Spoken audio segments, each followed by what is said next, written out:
Sunshine galore this week. Temperatures made it into the low 80s today. We'll see mid-80s tomorrow with continued sunshine. Then over the weekend, we'll have some big changes. All the details on that coming up. As the prosecutor, Clay County, I can tell you there was a racial component. Right now on News Channel 6 at 7, the man who shot a 16-year-old who went to the wrong house is charged with first-degree assault, and the teen's family is speaking out. And people in the cat community want to lower the number of felines being put down in Georgia, but not everyone is on board.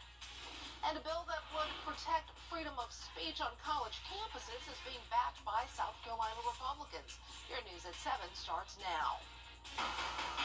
Live from Television Park, this is WJBF News Channel 6 at 7. Good evening, everyone. You're watching News Channel 6 at 7. I'm Dee Griffin. Thanks so much for joining us. And the clubhouse at Jones Creek in Columbia County has been sold. Take a look. We have video from Masters Week when an entertainment golf complex opened up at the clubhouse. The building has now been purchased by the Jones Creek Clubhouse LLC. The nearly 35-year-old building will now be repaired and restored. The new ownership hopes to one day reopen the golf course that's been shuttered for the last 5 years. Augusta commissioners considering a program to reduce the number of cats being put down in the city. Tiffany Hobbs has the story. The CAT community program would provide services to capture, neuter, vaccinate, and release cats. One of the groups pushing for this is Best Friends Animal Society. There are many, many more cats and dogs, but most of the cats dying here than anywhere else in the state. Carrie Ducote says Best Friends Animal Society wants to help Augusta Animal Services change this statistic. We're going to work with the people who are having issues with the cats to make sure that the cats are able to leave them alone. The majority of the time, the issues they're having with the cats, fighting, yowling, spraying, a lot of that is sexually driven behavior. So when we just sterilize them, a lot of times the issues they're having with cats are resolved just through sterilization. Still, some Augustans are concerned about how a program like this will affect our ecosystem. At what expense are we saving the cat? So I like to think of biodiversity. If you're looking at the ecology and the balance in our natural ecosystem, we need all our species. Cats have been known to be instrumental in the extinction of 63 species on this planet. I agree with them that cats are dangerous to native populations, and that's why we need fewer of them. That's why we need to work together to get these cats sterilized and implement a program that's proven to reduce cat population rather than what we have been doing, which is not working to reduce their population in the community. Ducote says they did a survey of 300 Richmond County residents, and 60% were in support of the program. She added that more than 150 constituents have reached out to their commissioner to express their support. Meade tells us she hopes they can work on a solution for everyone. I would think that maybe a compromise would be we allow our animal services to do the job that they do. Those of us who feel comfortable calling animal services could still call them. Pros and cons to this particular program, but anything is worth a try. So I feel like we won't be stuck with it if the ordinance dictates that it's only for a 3-year period. The commission accepted an ordinance revision proposal around 3 p.m. Tuesday, which will allow the CAT community program to begin. In Augusta, Tiffany Hobbs, WJBF, News Channel 6. An historic building in Augusta is getting some new life. A Security Federal Bank held a grand opening of its 19th branch this afternoon at the old 1924 bank building on Broad Street near 11th. The old building was renovated and now includes lobby, drive-through, and ATM services. The bank president says remodeling the historic building is a bet on the downtown area's future. I've seen the progression from Broad Street being really the center of commerce, the center of business, and then it lost that over the years, and then now it's coming back. So to invest in Broad Street, to invest in the city center, invest in downtown for the future is important. So it really makes me feel good. Security Federal Bank has 18 other branches, all located in the Aiken-Augusta area. Well, investigators in Aiken County are looking into a series of suspicious fires 5 fires were started early yesterday morning. The fires were at the Vermont Club on Whiskey Road, the Carolina Bay on Price Avenue, the intersection of Lagarde Road and Clark Road, and Recreation Drive and Jehosi Drive. Investigators say the driver of the vehicle on your screen was seen in the area of one of those fires and is wanted for questioning. Anyone with information should contact Aiken Department of Public Safety. Time for us now to take a first look at our weather. And meteorologist Jennifer Tracci is here as the sun starts to go down at SRP Park. Yeah, bright and beautiful sunshine this evening. We've had really nice conditions all week long with spring-like temperatures. Today we made it into the 80s, and as we go into the rest of the week, we'll see some above average temperatures in the mid-80s. But there's our Terry Lambert Hyundai Skyview cam, looking great outside, very comfortable. Today's high was 81 degrees, putting us just a couple degrees above average. Our low temperature, though, was a different story, only at 41 degrees, 10 degrees below average. And as we go into tonight, it will get chilly once again, but not quite that cold. Still seeing those upper 70s for the most part, 77 in Thompson and Evans, 79 in Swainsboro and Sylvania, 78 in Gibson and Crawfordville, and 76 over in Edgefield. Dew points are in the 30s and 40s. We have high pressure over the area, which will bring the dry and sunny conditions throughout the rest of this week. A little bit breezy with a westerly wind, 10 miles per hour in Washington, 9 in Lincoln, 5 in Crawfordville, 7 in Augusta, 6 over in Aiken County. But for satellite and radar, we're seeing no activity across the CSRA, and same story for the two-state.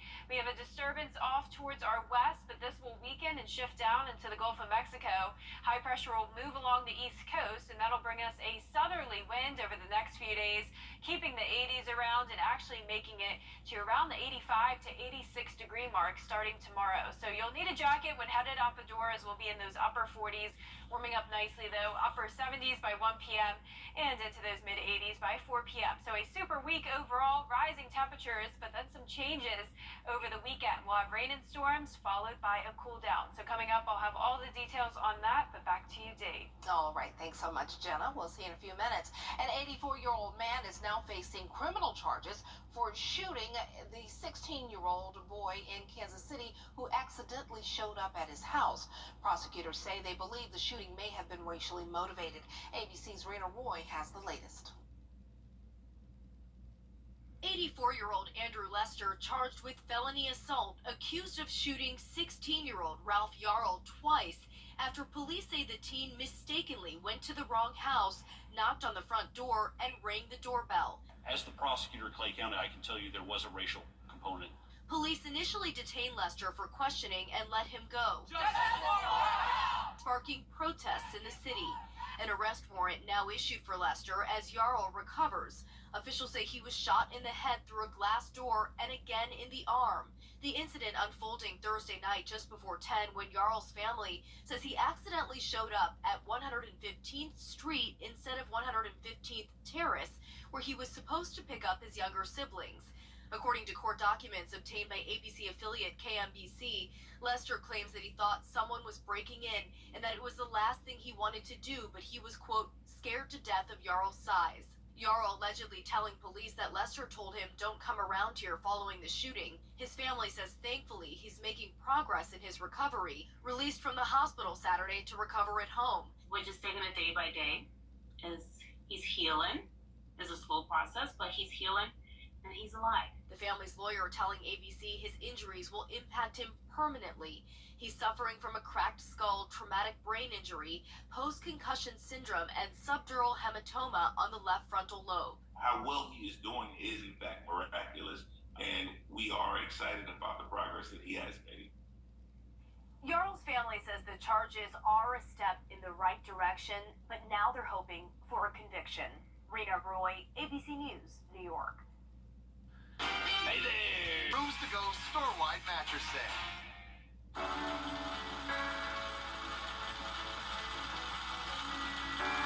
cute. Me encanta, qué práctica. So low. So you. Atlanta and Augusta Sewing Center.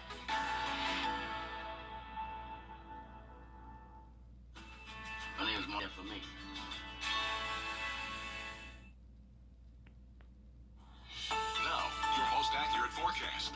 WJBF Live Viper 6. Good Tuesday evening. It was a beautiful sunny day, and now on our Terry Lambert Hyundai Skyview cam at Augusta Regional Airport, we're still seeing bright and beautiful sunshine. Sunset will be at 8:02 tonight. 78 degrees. Miles per hour at dew point in the upper 30s. So a very nice spring-like day across the area, seeing all mid to upper 70s now. 78 in Sparta, 77 in Crawfordville and Thompson. Edgefield at 76, 74 in Aiken, and 79 in Sylvania. We have high pressure just to our south. This will continue to travel up the east coast, keeping us dry and sunny over the next couple of days. We have a disturbance off towards the southwest that's falling apart and now drifting into the Gulf of Mexico. So no concerns with that. For your Wednesday, we're starting out chilly in the upper 40s, but plenty of sunshine, which will warm us up nicely into the mid-80s with a southwest wind bringing in all the warmer temperatures. Now, we'll see the 40s tomorrow, but then the lows will climb as we go into the rest of the week. 57 for your Saturday morning, but it will drop right back down into the upper 30s by next week. So we're not quite done with the chilly mornings just yet. The afternoons are nice and warm. We're staying in those mid-80s, then dropping to around average on Saturday, and then a big drop on Sunday into the upper 60s, but still feeling very comfortable outside. A nice break from the heat. So we had plenty of above average days this month. Our highest high was 89 back on the 5th. We've had a few below average days here and there. 78 was our average back on the 12th. And as for the rain, we've had a good amount of rainfall this month, especially over the weekends. That's been the trend. We've had dry days during the beginning of the week, and then as we go into Saturday and Sunday, a good amount of rainfall. So far, 3.77 inches. No rain over the next few days, going up to 50% though for Saturday, and then a dry start to next week. So as I mentioned, temperatures are cooling down on Sunday, but really comfortable. Great day for outdoor plans. Not as much for Saturday. That's when we'll have the rain and storms. Pretty warm and muggy. So this is our next rainmaker. It's a cold front coming in from the west, and this will also bring some northerly winds behind it, followed by the cooler temperatures. So notice by Friday morning, still lots of sunshine, nothing to worry about. But as we go into early Saturday morning, we'll start to see some scattered showers form, some stronger storms possible coming in by the afternoon hours. We'll be watching for the possibility of severe weather, but as of now, not expected. So no major concerns, but overall a pretty good day to spend it inside. Lows tonight will be in the upper 40s through low 50s, and for tomorrow, topping off in the mid-80s. So getting warmer each day, going up to the mid-80s, lows in the 50s. 78 on Saturday with rain and storms, cooling down on Sunday and into next week. Sunny and 70 on Monday with more rain coming next Wednesday. And we'll be right back. Crashing your brakes and committed to quality customer service. Grief hovers over the city of Dadeville, Alabama, as residents wait for answers from the police. 4 people were killed, at least 32 people injured at a Sweet 16 party. Jen Cardone speaks with residents of the town. In Dadeville, the community just wants to get back to normal, even through the fog of grief. This didn't just affect Dadeville. This affected our outlying areas also. Barber and Pastor Rod Sagers has been checking on the kids he works with closely since Saturday night's tragedy. A lot of them are in shock. They're still trying to figure out what happened. They're still trying to figure out if they're going to see some of their friends ever again. Sagers says it's a shattering reminder that evil still exists. And here we are, several days in, still don't know what's going on, still don't know why. We're heartbroken. Who did it and why? The 2 unanswered questions still. It bothers me because it was so close to home for all of us, and they need to catch them before they do it again. Dishwasher and caterer Rhonda Ewing at Mima's Grub Hub. Everybody's still worried because they don't really know what's happened. We only know what the TV says. A concern shared by customer Toshiba Davis. I don't know how to feel. I went in my house and I'm like, I don't even feel safe. I don't, because we did not knowing where he's at or what move he's gonna make next. So that's how I feel. For now, black and gold bows sit on top of mailboxes and signs of Dadeville strong as this community stands together. We need to all come together and on one accord, and therefore we'll meet each other's needs. You know, half and half or somewhat to get something resolved on both parties. Get the world's #1 full time. We make it easy. There's a new collaboration between Drake and The Weeknd that has gone viral because it may not be from Drake and The Weeknd after all. It was allegedly made by artificial intelligence. Take a listen.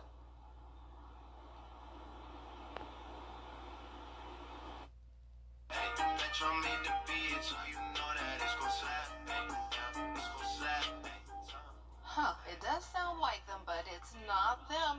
This is only the beginning with all of this AI creation and everything. People are going to have a lot of situations, copycat. Wow, I never even thought of something like that, but wow, that is crazy.